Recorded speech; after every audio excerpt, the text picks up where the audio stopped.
Hello, and good evening to everyone here on today. Allow me to take and to just welcome everyone to our third Thursday talks, and I am excited tonight for our guests that we have with us here on today. We thank you to all of our social media guests, those that are on YouTube, Twitter Live, as well as Facebook. We thank God for each, every one of you, and then for those who signed up and are actually on the webinar,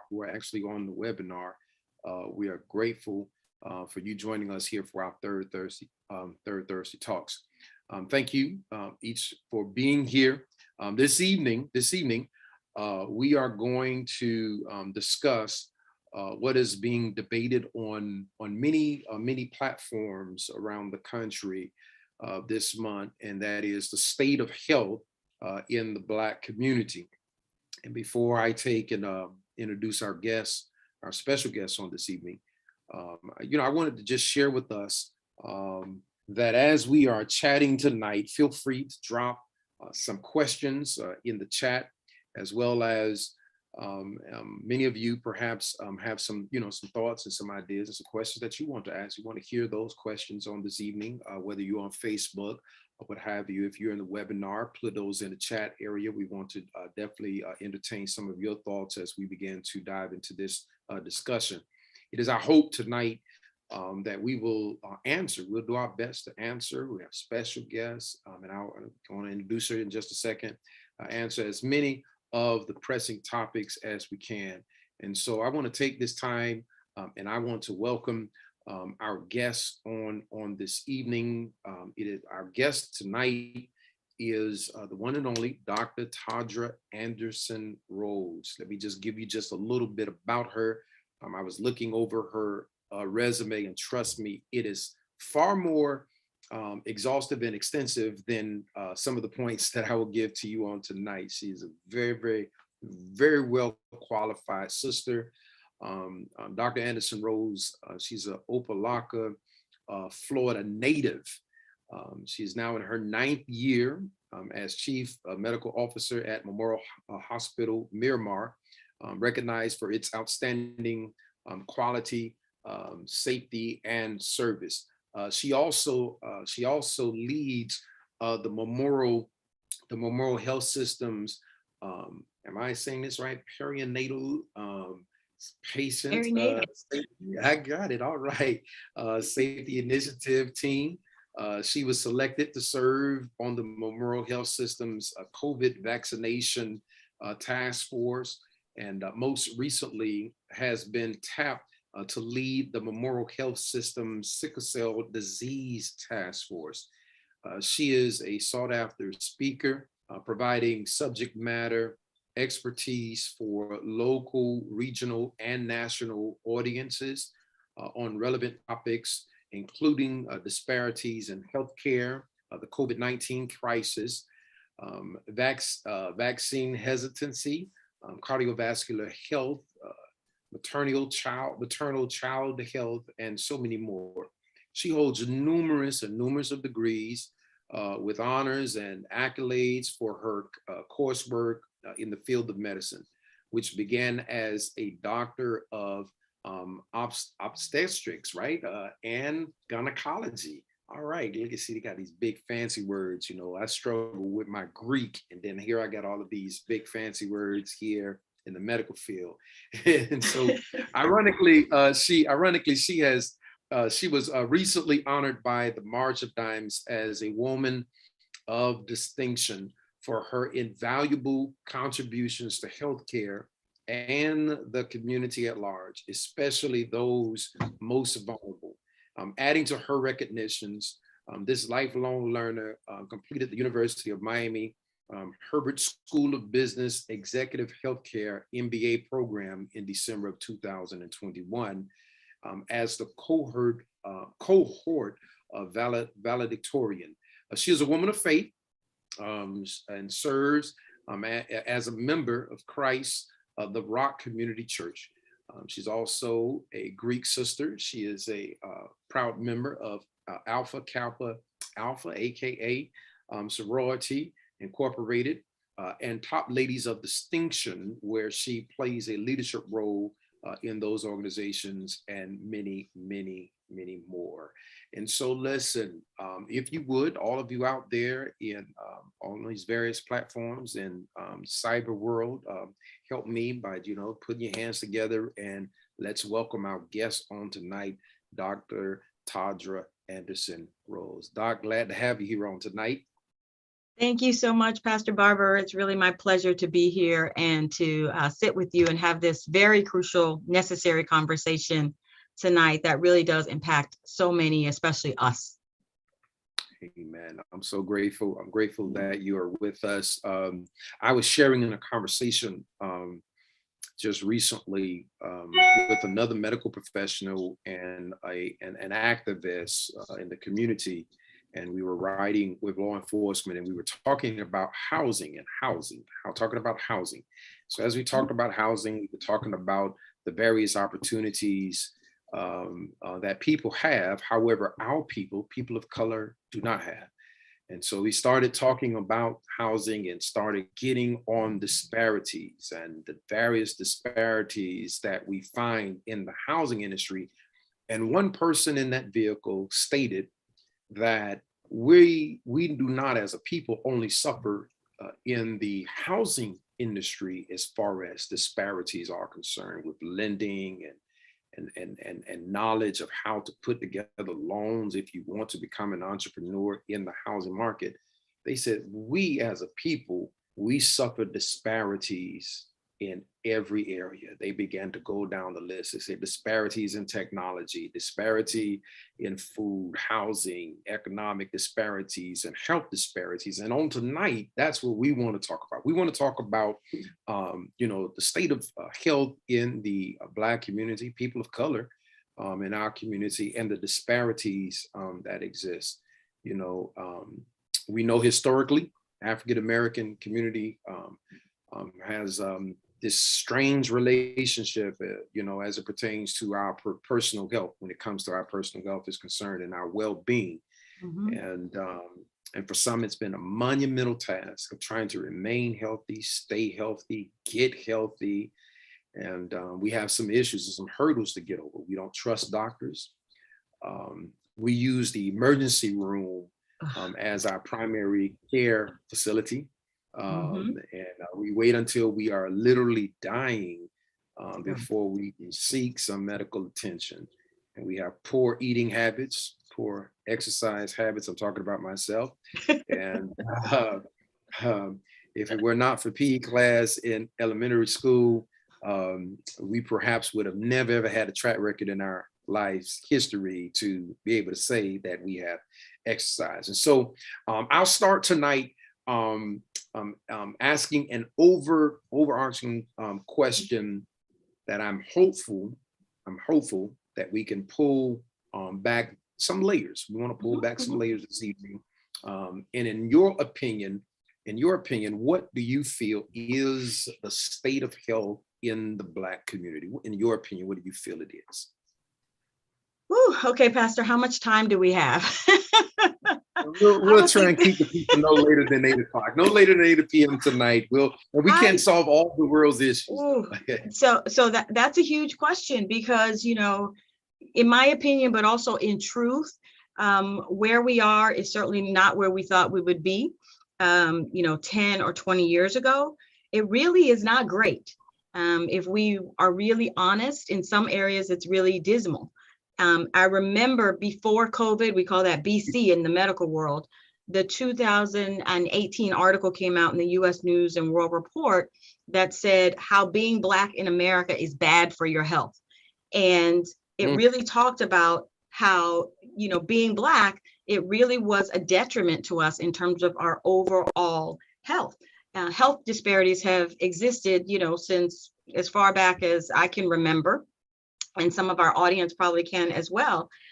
And now that we're in this COVID time and era, not only has the light been shown on those disparities, but we find that some of the gaps are widening even more.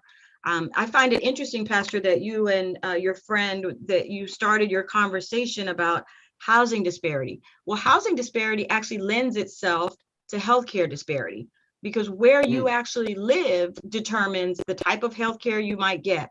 Are you in a public healthcare system or a private healthcare system? Do you have enough doctors in the area? Is there saturation of doctors, or is there not enough doctors? It also is determined where you live in terms of the type of housing, how many people are around you. So right in the time of COVID, we were telling people to social distance, but if you're in a complex that have people right next to each other, it's really hard to do that and do that really well versus, let's say, a standalone home. So all of those things that you were talking about, food disparity, technology disparity, think about, we had to pivot from in-person visits, which some were lacking anyway, right? But then to technology. And even though we might have a cell phone, and I heard this argument a lot, do you have cell towers that get enough service if everybody now 24 hours a day is home, where the kids are home using that technology? Are you going to have enough juice to get you through to a telehealth visit for your health? And so it wasn't just about, do I have a phone or a computer? Do I have the bandwidth and the infrastructure to then have the appointment? Because that's what happened to me. So when you think about all of those things that you all were talking about, all of those things actually have a part in the health of a community. And for us as people of color and African Americans, we tend to be on the short end of that stick. And so you can't ignore all of these other social determinants of health and other types of determinants that actually give us, sort of that more failing grade, if you will. So listen, you mentioned something there that, made my antennas go up, and you were talking about, where we live.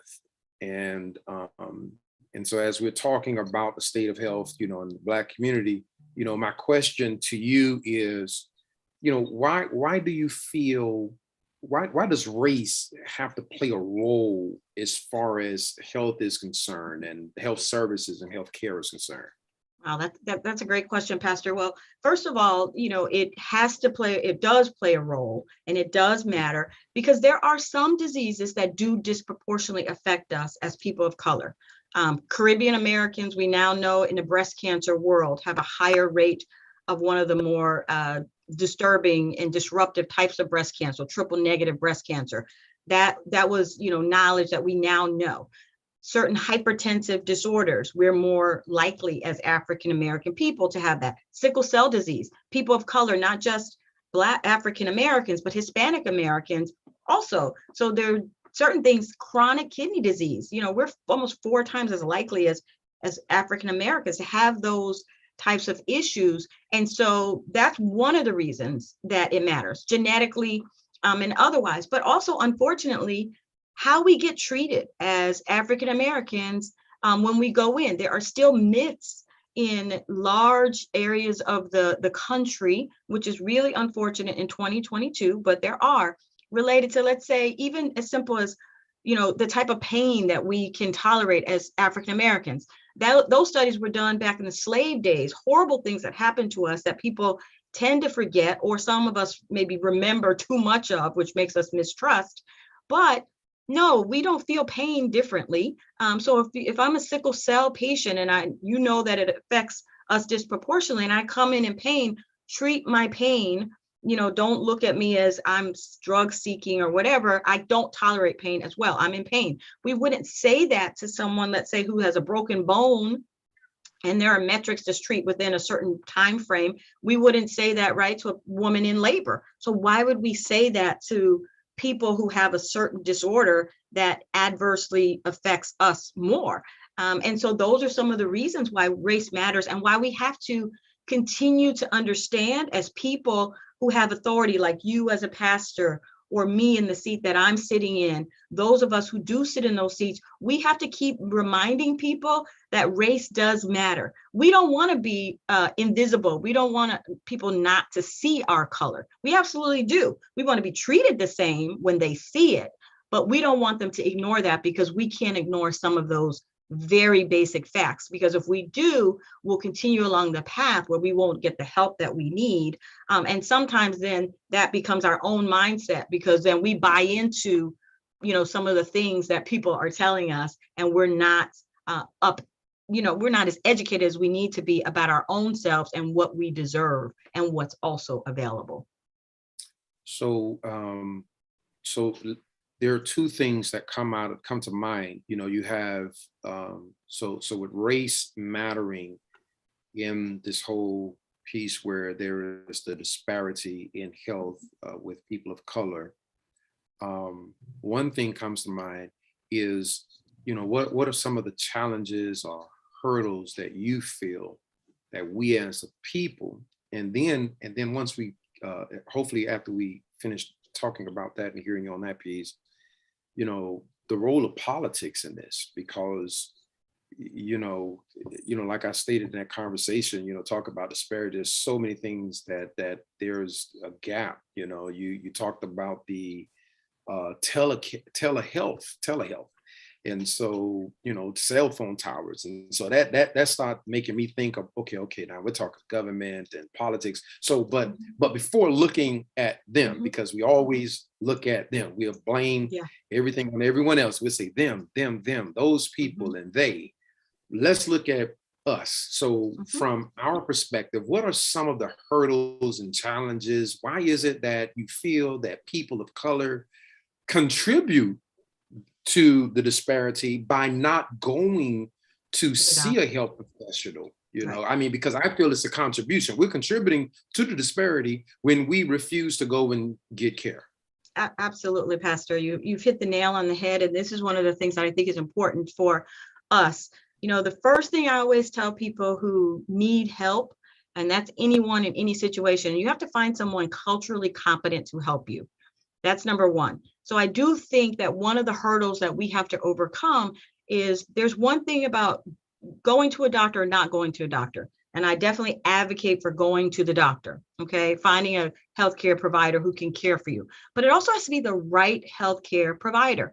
And that's not really a matter of race or gender or anything else. That's about who can take care of you, understanding and talk to you about who you are as a person. What's your history? What's your family history? What are your needs? And how can they best address all of those things that are a part of your life that you can't take away right away? You can work towards some of them to help to make you healthier. So I think one of the first things is finding people who are culturally competent. There's great healthcare systems who have plenty of people, but we have to be intentional about that. And sometimes, especially our elders, they're like, well, the doctor knows everything. We know a lot, but we might not know everything or be the best fit for you. So sometimes we do have to take our own health into our own hands and maybe shop around a little bit or get really good recommendations for people who we can trust. So that would be number one. And in doing that, you're actually part of that process, because you'll find someone who's comfortable enough to say, you have to work on your weight. Some providers won't tell you need to do that. They won't say, Pastor Barber, you really do need to be exercising at least 30 minutes a day for 5 times, at least 5 times, 150 minutes, because they're going to look at you as you're the pastor, or maybe they just don't really care because you look a certain way. Well, that's not right. They should still be telling you that, because as an African-American male, you're at risk for certain things, and they need to be able to address that. What are you eating? What are your foods? They need to be able to say, okay, well, I know somebody told you that a blood pressure of 130 over 90 is okay. It's not okay. It actually should be less than 120 over 80, and they shouldn't be fearful or neglecting telling you that. And so part of that is empowering to find the right person who's going to tell you the truth, but then hold you accountable to the truth. Okay, make it a little bit tough on you, so that there's that thing that we grew up with, right? Tough love. You got some spankings or some whoopings or whatever. I know people don't do that no more, but when I grew up, we absolutely did. So my people will tell you, when I was, in active practice, I would always tell them, didn't I tell you? Didn't I tell you? Well, okay, you have choices. I don't have to take care of you. You don't have to come see me, because I need to be truthful. So that's because I'm going to give you that kind of tough love. And so we also need to make sure that, like you said, we're eating healthier. Now, part of that, there is some structural racism and inherent structural biases, because there are not as many healthy choices in some of our neighborhoods. You have to go far to get to fresh fruits and fresh vegetables, and leaner things, or things that are more affordable, are harder. Maybe they're the worst things for you. And so while we don't tend to think of that as something that's consciously done, at some point it was consciously done. Now we just see it and we take it for granted. But what do we need to do then to advocate for ourselves, to our politicians? Say, hey, why can't we build a community garden and grow vegetables? Or why can't I do those types of things that, the church, I need some land to develop for something where people can come and get something really good to eat that doesn't cost them a lot of money, because we do have some of those barriers. So we then, again, the people of place of authority, have to help our people to get beyond that. The other things are, though, that we can do something that's really easy. Stop smoking. Can we please stop smoking? It's really sad that even in this day and age, African American men smoke, adults, almost 20% of them, which just boggles the mind in this day and age, because not only do we know about the cancer risk of smoking, heart disease risk, which African American men already had a higher, risk for. Why would you smoke? And think about the cost of cigarettes these days. So we talk about the fact that we won't spend X amount on fresh fruits and fresh vegetables and things like that, but you buy cigarettes. So it's like you have to decide really to make better choices. And some of those things don't take a whole lot of money, but it might be shifting of the money. And so I'd like for people to get in the mindset of thinking about that intentionally, because those are definitely some things that we can do. People will sometimes say, well, I can't afford a gym membership. It's free to walk outside, or even inside of your house if you feel unsafe. Or a lot of people still go to the mall. I see people in the malls. Walk in the mall, go to the mall. Don't buy anything necessarily, but if you feel more comfortable, there's a place that you could be inside that may be safer for you to get some exercise. And I think that those are some of the things that we need to challenge ourselves as a people, that we can do for ourselves before we start to get into some of the things that do need to be challenged on the outside, like you shared earlier, the economic injustices, as well as some of the political things that are going on. So can in this conversation, still on the us side, before looking at the whole political piece, as far as disparities that exist within, the health community and health as far as, people of color concerned. So you said something about finding, the cultural competency, someone that's culturally competent. And so from what I gathered also in the midst of what you were saying is that, so as a friend, if I find someone who has met my needs or is treating me medically, and I'm happy and I'm pleased with how my doctor, my primary care physician, is caring for me and my needs, that I can play a role with a friend and say, hey, listen, talk about it. Hey, Yeah. listen, man, my doctor is, she's on point or he's on point.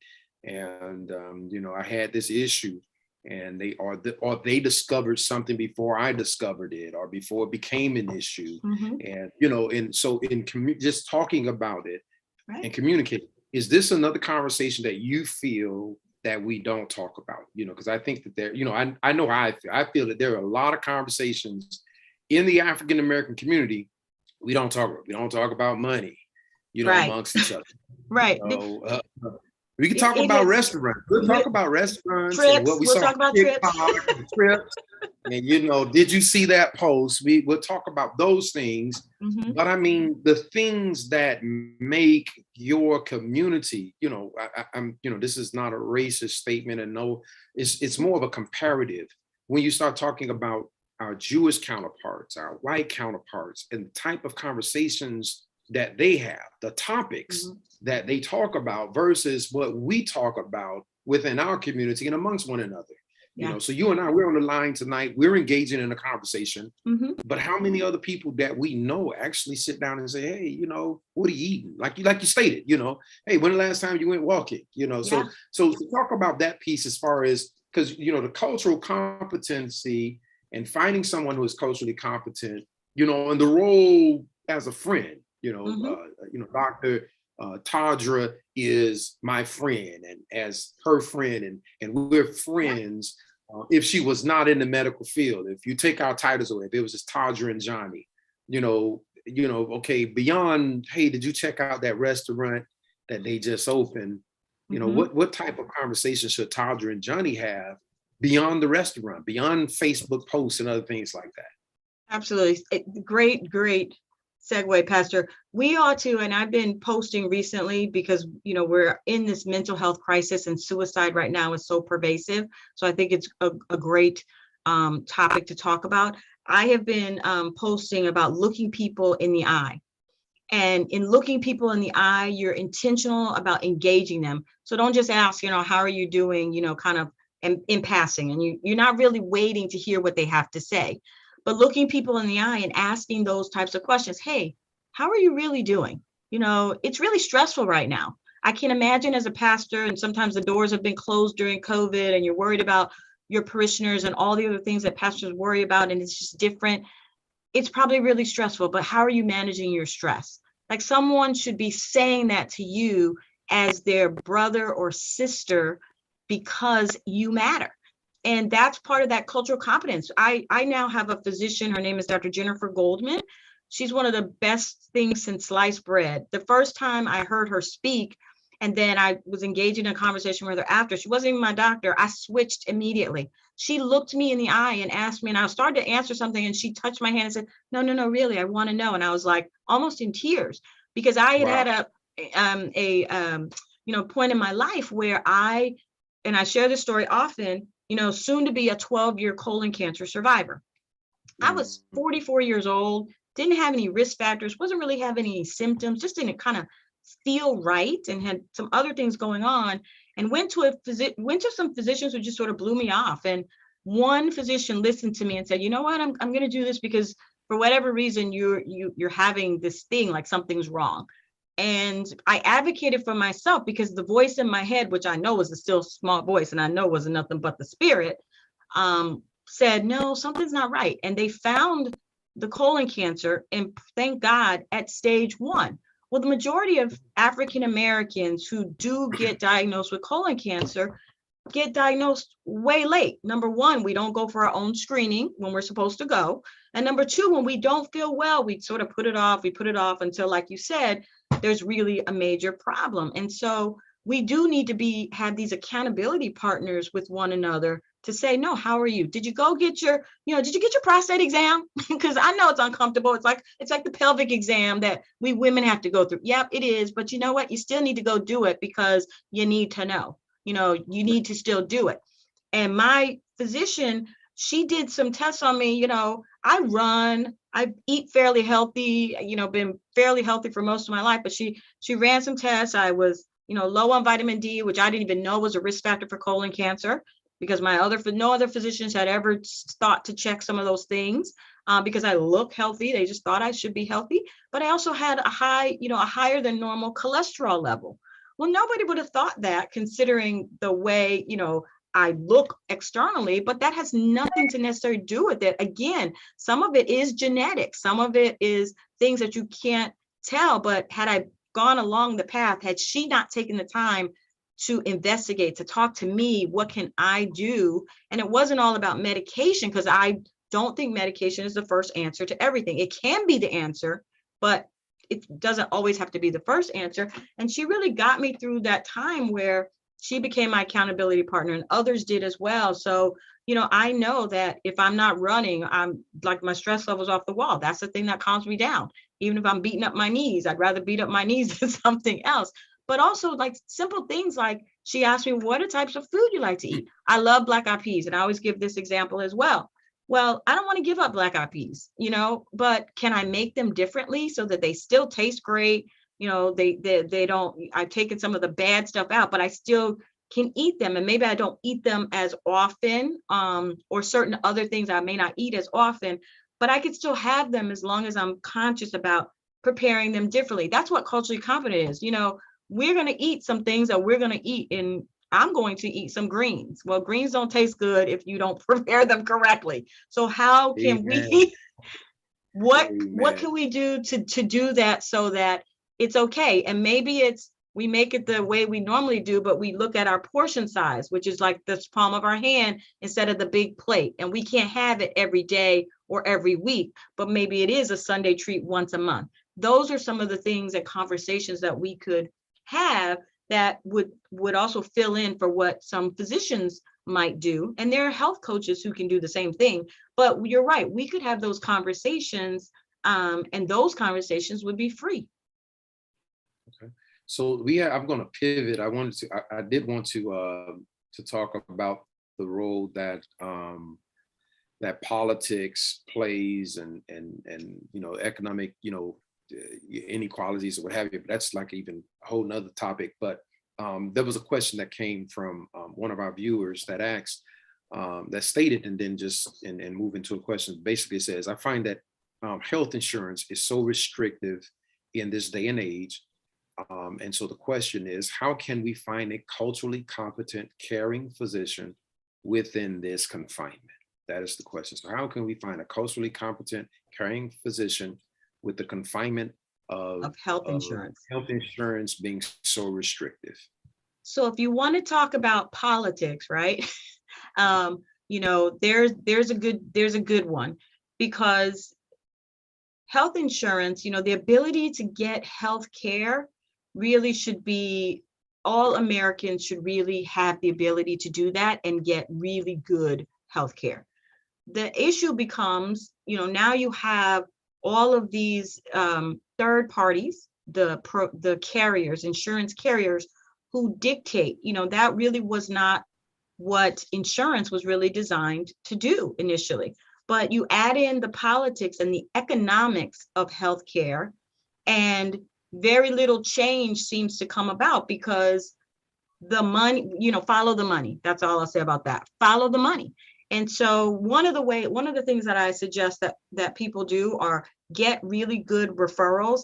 Even when it comes to when you're signing up for your insurance, get really good referrals.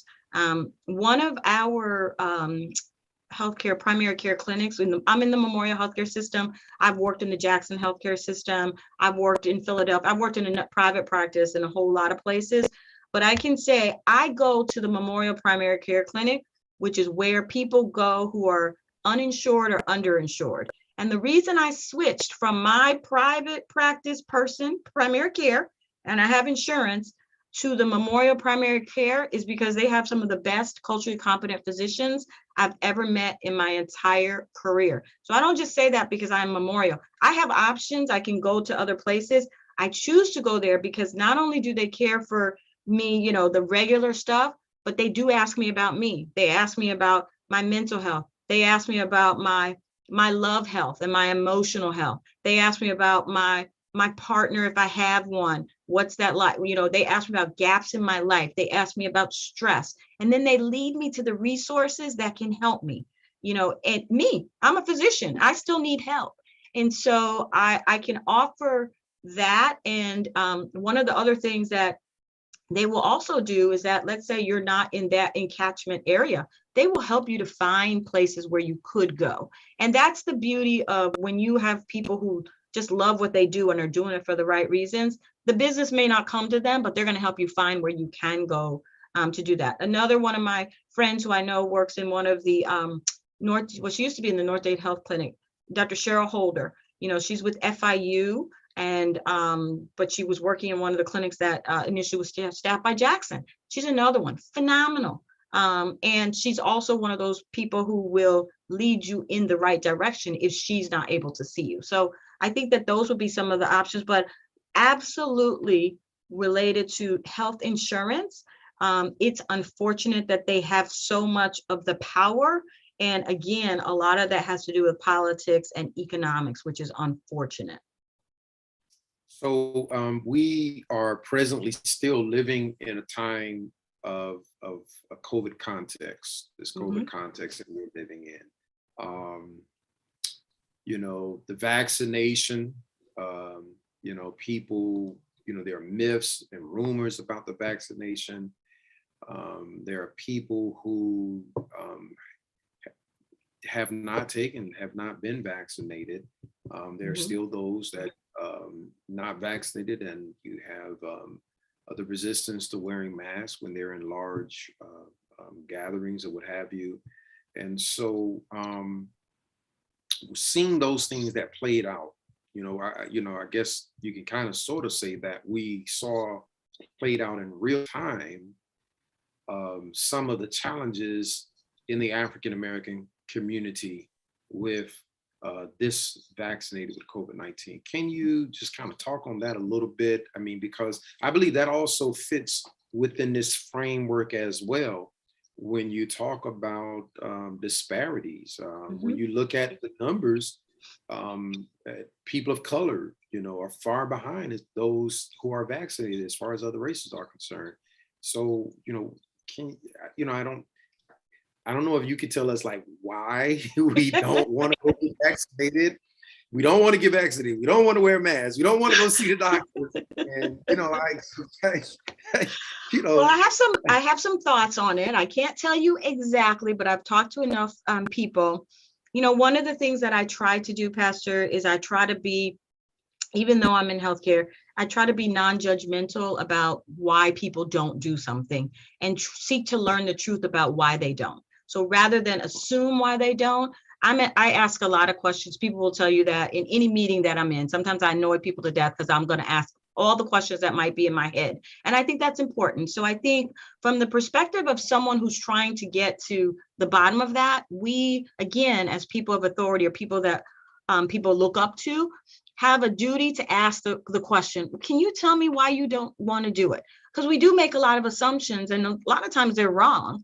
But if we ask the question, then perhaps we open the door for a bigger, broader, more correct and meaningful conversation, because we're going to establish hopefully a relationship of trust, where I'm not pushing people, but I want to have an opportunity, if I can, to understand why you don't, and then an opportunity to explain why I think it's a great option. Maybe not the only option, but really a great option.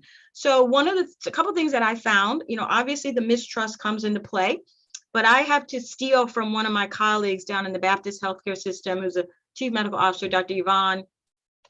And she shared, which we've been talking about Tuskegee for a long time. So in the back of people's mind, they think about the Tuskegee experiment. And, first of all, nobody gave these people syphilis. So the people who we're talking about, they had syphilis. They weren't treated. So the medication, once we figured out, because originally the public health was looking at the course of the disease and how it might affect people. But then once penicillin was discovered and was a cure, that medication was withheld from the people who were affected by syphilis. And then ultimately, some of those people got neurosyphilis and died and passed it on and things like that, which was terrible for almost 25 years. The horrible thing to think about, and this is how she framed it, we now have a treatment for something, the best that we know, which is vaccination, because the best treatment for COVID is not to get COVID. Or if you get COVID, to limit the effects of COVID. So why is it that we think, or we're mistrustful because of what happened at Tuskegee, but then we would deny our own selves what was denied to those people who had that disease?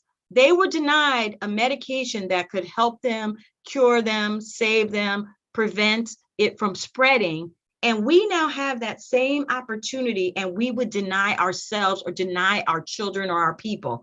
It's almost ludicrous. When she said it, my mind was like blown, but it's the truth. Think about that. And so one of the things that I try to tell people is that, first of all, let's understand what Tuskegee was and what it was not. So it was the withholding the medication. We now have something, and it is safe.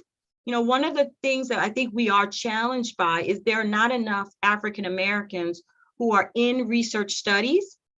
And so I will put a plug in. I'm partnering through several organizations with a group now in Miami that's called DREF, the Delta Research Education Foundation, which encourages through grants in the NIH, the All of Us project, to get more of people who look like us involved in research. So I will say that there were not initially as many people of color in a lot of the research studies, but by and large, It was very safe. The vaccination was very safe. Corners were not cut. What we did show, though, that there's a lot of bureaucracy or why certain medications probably take longer to come to market, but it was extremely safe. And now, as for those of us who have been vaccinated, not just once, we got our second shot if we didn't get J&J, and now we've been boosted, we're doing fine. We know now, because now we are part of that experiment, is that it's done really, really well. Now we have hundreds of thousands of people to study to know that it's safe. It's not, 100%.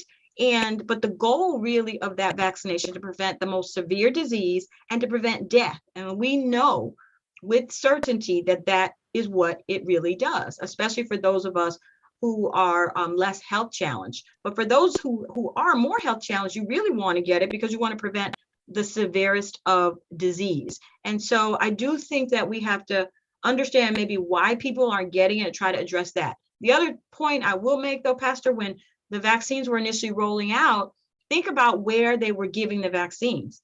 That geography did not benefit us, if we're honest. And so we go back to the inherent structural barriers that sometimes prevent us from getting what we might have gotten in that first wave, and then the mistrust sort of builds, right? Well, why didn't you give it to me in the beginning? And so we, as people of faith and people of authority, do need to spend time intentionally trying to talk through some of that, break down the barriers, and then show our people, by our own example, others' example. And maybe, I love in the California healthcare system, they had basketball players who took it upon themselves to, professional players and college players who did a lot of the campaigning. So it's also about meeting people where they are. I pitched the idea to one of our folks, and Tim Curtin, who's at Memorial. He's been our community relations people forever, does a phenomenal job in his directorship. He was very intentional with Melita Akiti and others in our Memorial Prime. We got to get into the churches. We got to get into the synagogue. We got to get into houses of worship. We need to go to the parks. So, our mobile van goes around and will give the vaccine. We started some of that a little late because of the allotments weren't great initially, if you recall. And then it was only certain places. So it lends itself again to that. It's almost this, crazy cycle that we have to figure out how to break. And I'm hopeful that through conversations like this, that people feel much more comfortable. But I can tell you, having now gotten the vaccine and been boosted, my elderly mom has been vaccinated and boosted, and so many others who I've had a chance to speak with personally or in smaller group settings, which I'm, open to doing that. I think it does, people are much more comfortable. But I can tell you that I did well with it. And most, everybody that I know who's been vaccinated, we're all still here, thank God, by the grace of God. So poverty, the economics of life, plays a role in the various spheres of life. And so, yeah. If your economical status gains you access, in life to a myriad of things. And so it's a challenge because, there's an economical disparity, and that economical disparity that happens in the African-American community also has an effect on the type of access that people of color have to medical care, medical treatment. I'm glad to hear how you talked about how, with the already pre-existing fear that people of color have with going to see a doctor, and the challenge and the role that it played even with the COVID-19 vaccine, to hear that at some point within your health system that you guys began to reach out to the synagogues and to the churches you basically took the vaccine to where the people are at. Do you feel that same concept, that same strategy, it can be employed as it pertains to providing healthcare to people of color by bringing the physician to where the people are at? Absolutely. Absolutely, Pastor. South Florida, Florida in general, but South Florida is like an entity that is unto itself for those of us in healthcare. We were doing that same work in Philadelphia when I was there in the early 90s through 2000s.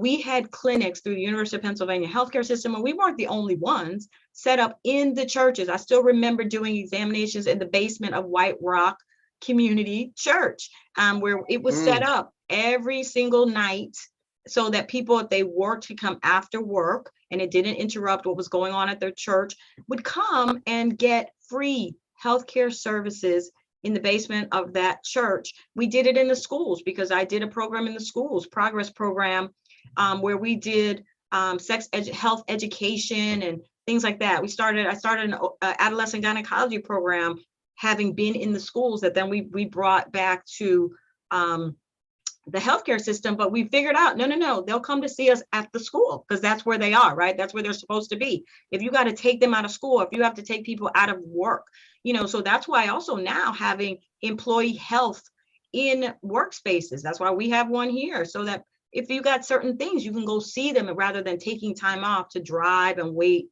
to go see the doctor. So you're absolutely correct. That model is not new. We are late adapters here in South Florida. I don't know why, but we absolutely are. And sometimes it does get frustrating, but that's also why, even when I worked at University of Miami-Jackson, we used to do so many there were health fairs like every weekend, I would say, where you're taking the providers to the people, whether it's blood pressure screening or cholesterol, so in any number of other things. And so we do need to figure out a way to get back to some of those basics to meet people where they are. Because again, economics says, if I need to travel far to get to a doctor or get to the clinic or get wherever that you're telling me I need to go, I might not have do I have to pay the bus fare or the Uber fare or the whatever fare, or buy my food or pay my rent, or, all of those things that go into it that are so key and so important. That's why even our conversation today has so many layers. But when we think about trying to solve some of them, we have to look at it holistically and then say, who's best to solve this one thing? But recognize all of those pieces of that puzzle, Pastor, like when you were talking in that car, they all play a role in the health care that people can or cannot get. And I do think that a lot of times people try to bucket it as if they don't matter together, but they absolutely do go together. Absolutely. And you mentioned, so listen, I want to say this while we're engaged in this conversation. I know that our viewers, regardless of the platforms that you chose to plug into us on tonight, that you're in that listening and receiving mode.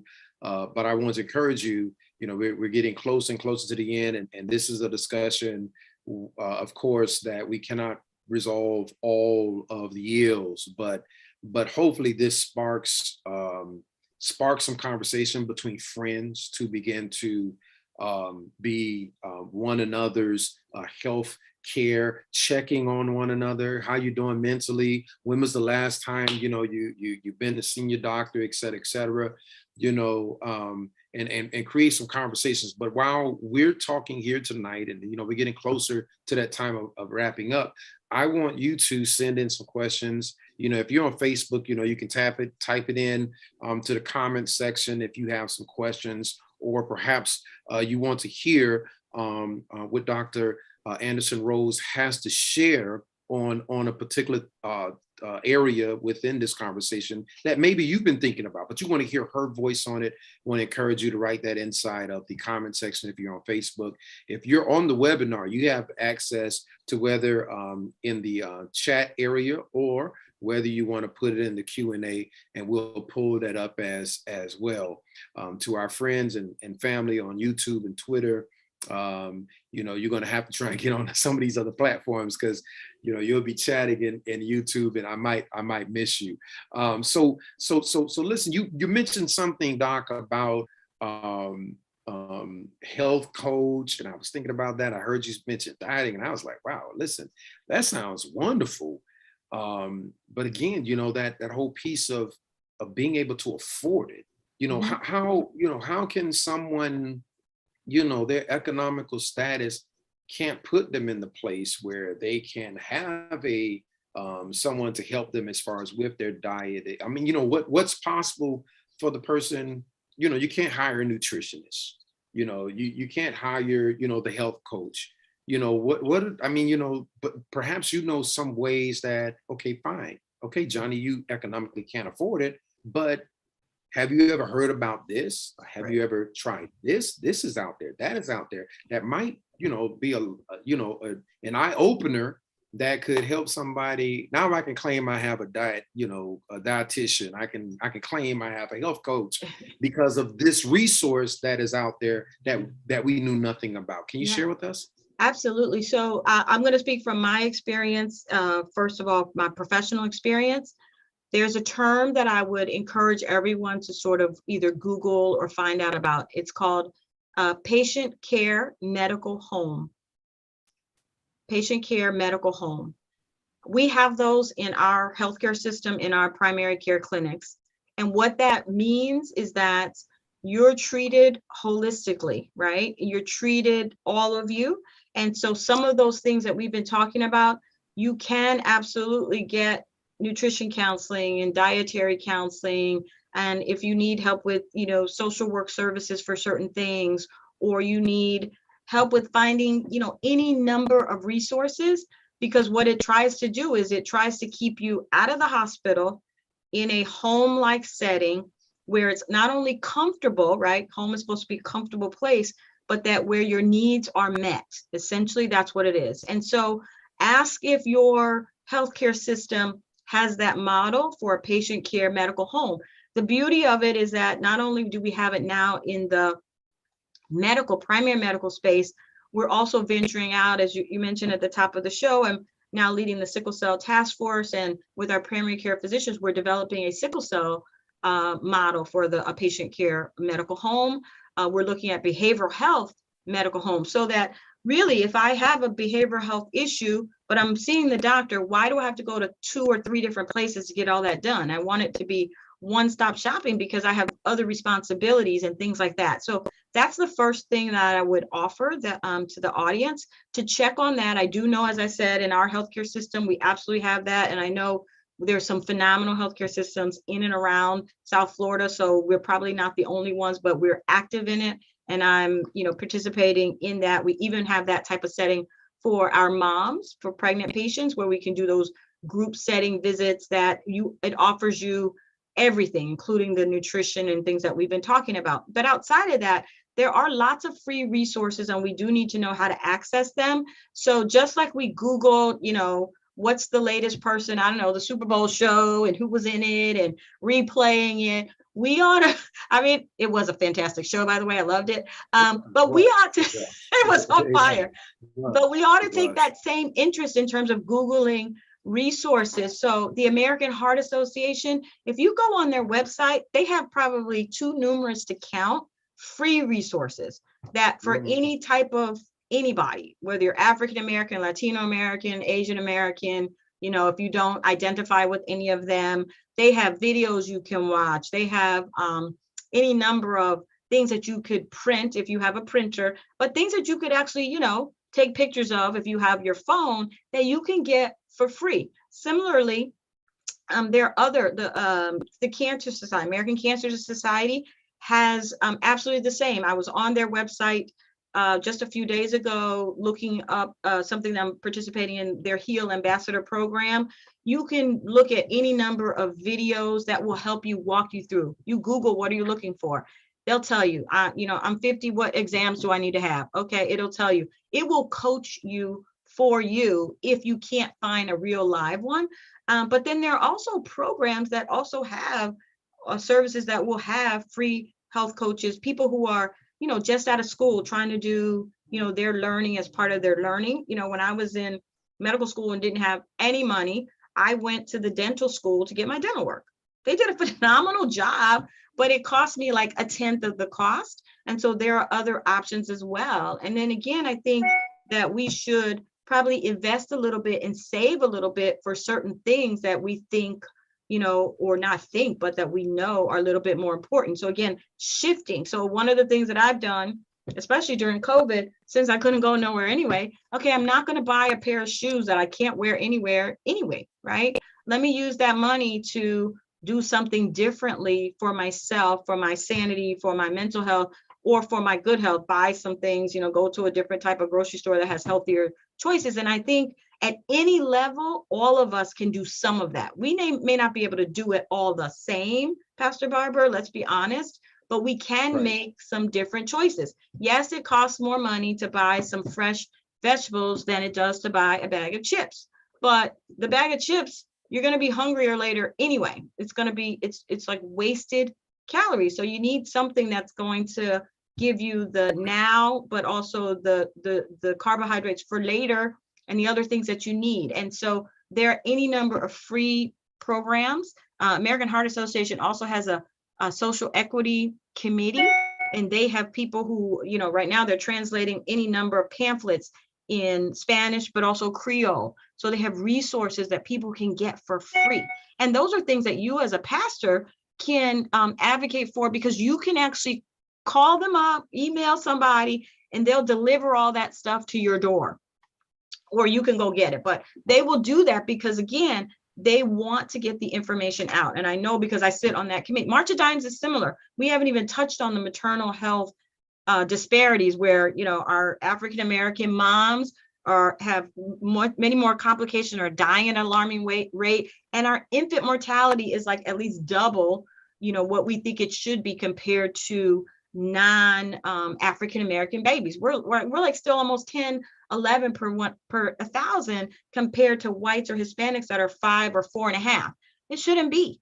But there are organizations, March of Dimes, they have any number of things that they offer for free. That's why, for one, those of us who serve with them, we do serve and we try to advocate and get monies from people who like to help there, so that then it can go back into our communities to try to address some of these. So I do think we, in our positions, and others who might be listening, other pastors, other, leaders of companies or businesses in our communities, can get those resources and have them. One of the most beautiful stories was about the young lady who went to the barbershops and was talking to men at barbershops, and found that because she went to where they were, she was able to make a difference in the lives of so many young men who otherwise would not have gotten any kind of, talking to a healthcare provider, and was able to make a huge,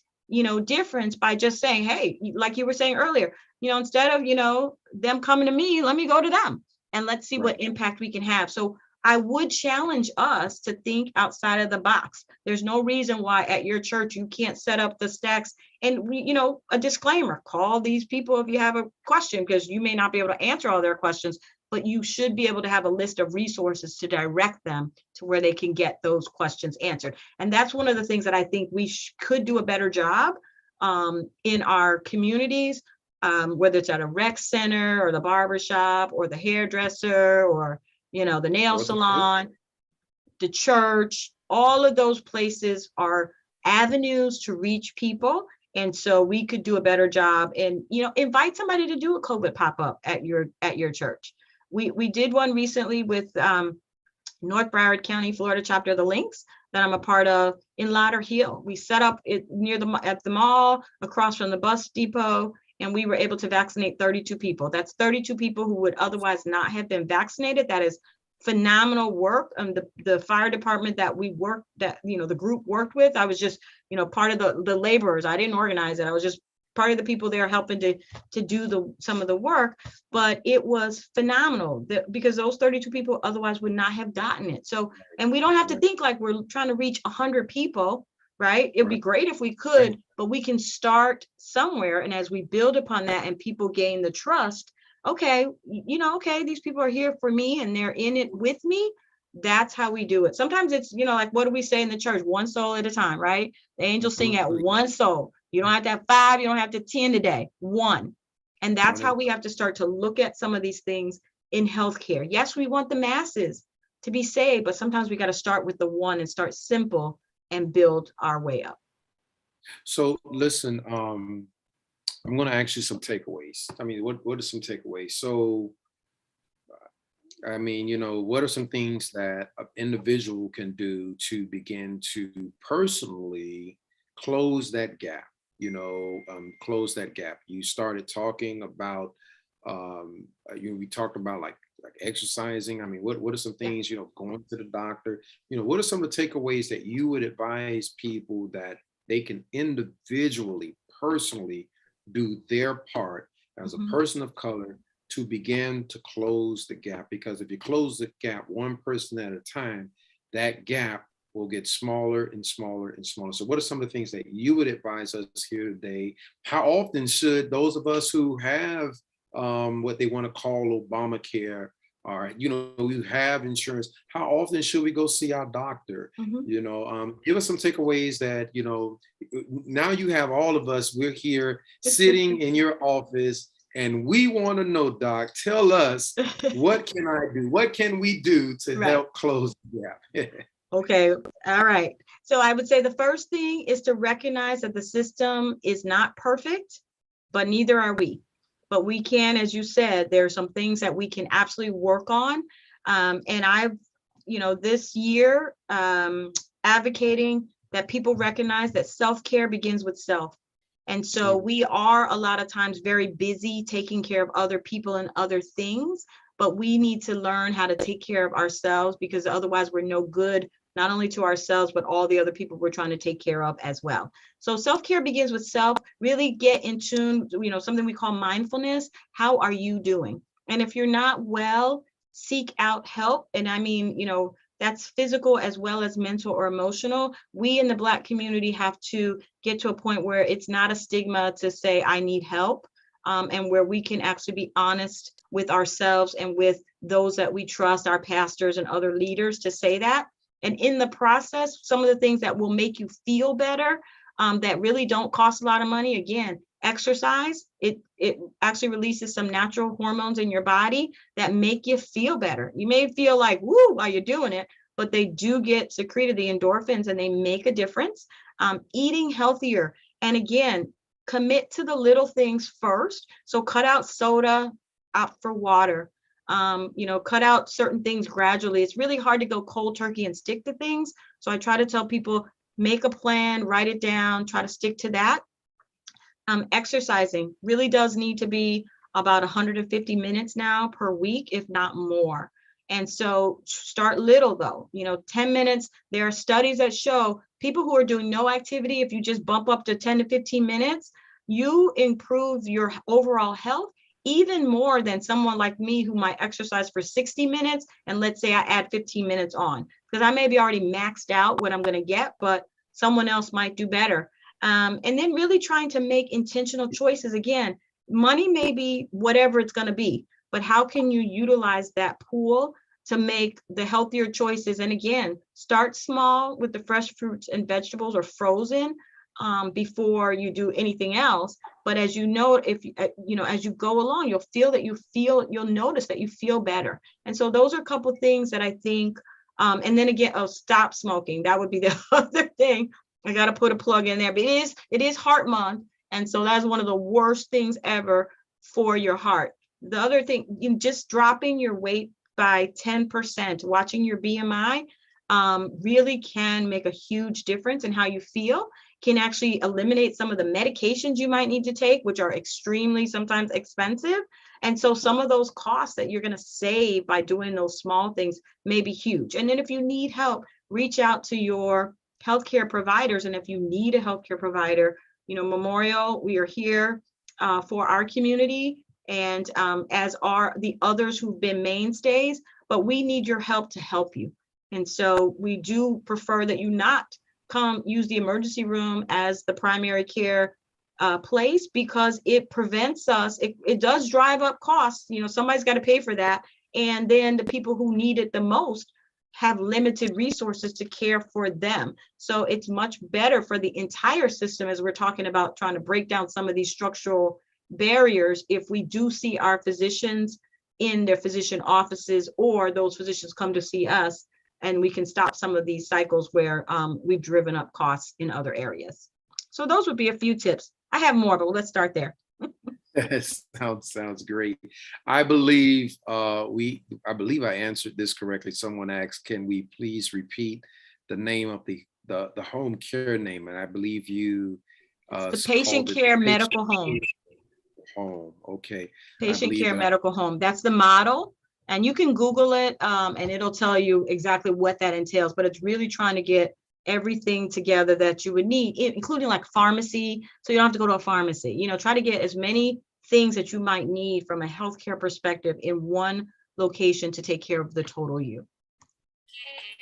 Well, listen, I am grateful. We were not able to touch on every single thing, but we touched on some things. And so the things that we did touch on, hopefully it reaches us and that we will begin to do our part in helping to close that gap because it is needed. We need to close the gap in the area of our health. Go see your primary. Stop using the emergency room as your primary care. We have to stop making excuses, get up, do some exercises. I'm talking to myself as well. Amen. We got we got to do better. We have to do better. And so, listen, I want to take this time and thank you, Doc, for coming on and being with us here for our third Thursday talks. I'm going to have to reach out to you so I can make sure that we have those resources where we can point people in the right direction that come to the church, so that if we have people that need some help and need something that, listen, beyond pastor praying for you, you need to go see the doctor, you need to go see this psychologist, or you need to go see this therapist, that we can point you in the right direction because the Lord needs you. He needs you. But in order for you to be available, the best availability, they say in sports, they say the best availability the best ability is availability. The best ability is availability. And so we have people saying thank you for all of the information. Again, we say thank you to our guests. And so, out there in cyber world, you put your hands together and thank, our guest, Dr. Anderson Rose. Listen, because she's getting ready to get out of town because she's in high demand. And we were able to steal up and snatch up some of her time to share with all of you here on this evening. And so, listen, this will be available on our YouTube, on our Twitter Live, and on Facebook, so you can go back, listen again to tonight's third Thursday talk. Until we're able to come again, I want to say thank you. God bless you. Let's close that gap so that there will no longer be a disparity in the area of health in the Black community. God bless each of you and take care.